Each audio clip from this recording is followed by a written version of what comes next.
सरकारला जर विरोधी पक्षाची भीती वाटायला लागली तर काय होतं? हा एक खूप इंटरेस्टिंग प्रश्न आहे. आज आपण खबरहाटच्या एका विश्लेषणावर नजर टाकणार आहोत, जे भारतातल्या सत्ताधारी आणि विरोधक यांच्यातल्या संबंधांवर एक वेगळाच दृष्टिकोन मांडतं. बरं, कुठल्याही लोकशाहीचा पाया काय असतो?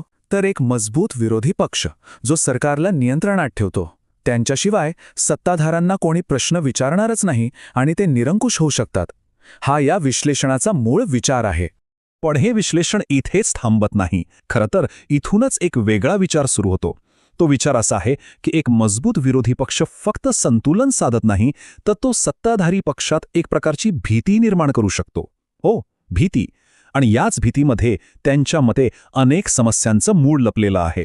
आणि मग साहजिकच एक महत्त्वाचा प्रश्न उभा राहतो, ज्याचं उत्तर शोधण्याचा प्रयत्न या संपूर्ण विश्लेषणात केलाय.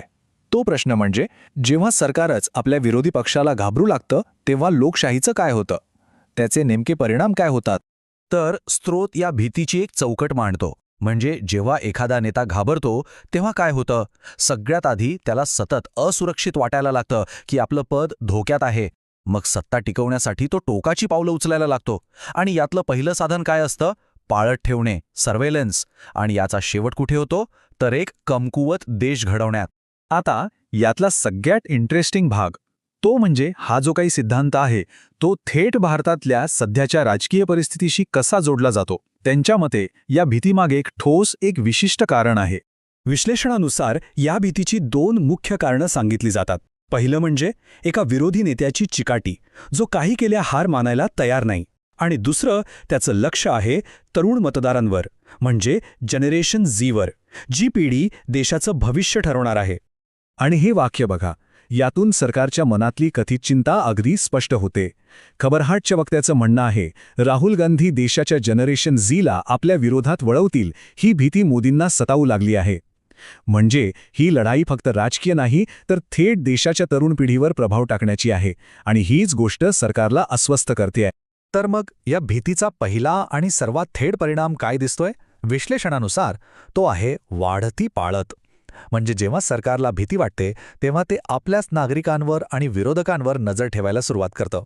आणि स्रोत पाळत ठेवण्याच्या पद्धतीतला एक मोठा बदल दाखवतो. म्हणजे बघा, पूर्वी पेगॅसससारख्या स्पायवेअरने काही ठराविक लोकांवरच नजर ठेवली जात असल्याचा आरोप होता.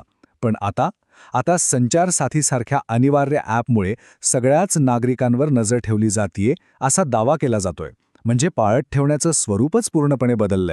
याच मुद्द्याला अधिक महत्त्व देण्यासाठी विश्लेषण विरोधी पक्षाच्या अजून एका नेत्याचं एक विधान समोर ठेवतं. त्यांचं म्हणणं आहे की ते या देशाला प्रत्येक स्वरूपात हुकुमशाहीत बदलत आहेत.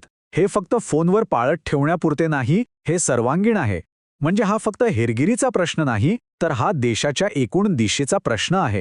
पाळत ठेवण्याच्या पुढे जाऊन या भीतीचा परिणाम लोकशाहीच्या एका अत्यंत महत्त्वाच्या स्तंभावर, म्हणजे आपल्या संसदेवर कसा होतो, याकडेही हे विश्लेषण लक्ष वेधतं.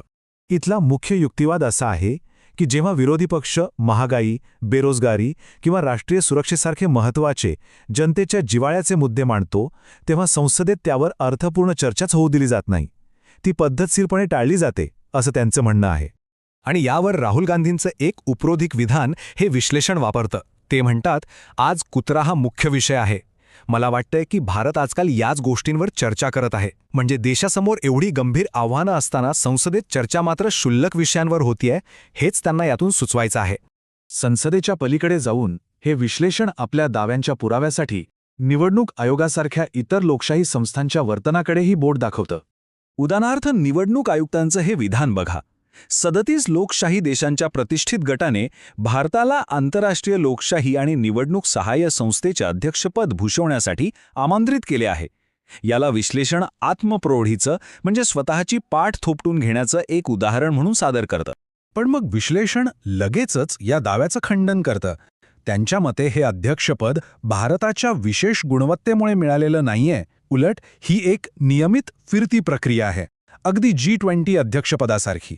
त्यामुळे हा काही खूप मोठा विशेष सन्मान नाही, असं त्यांचं म्हणणं आहे.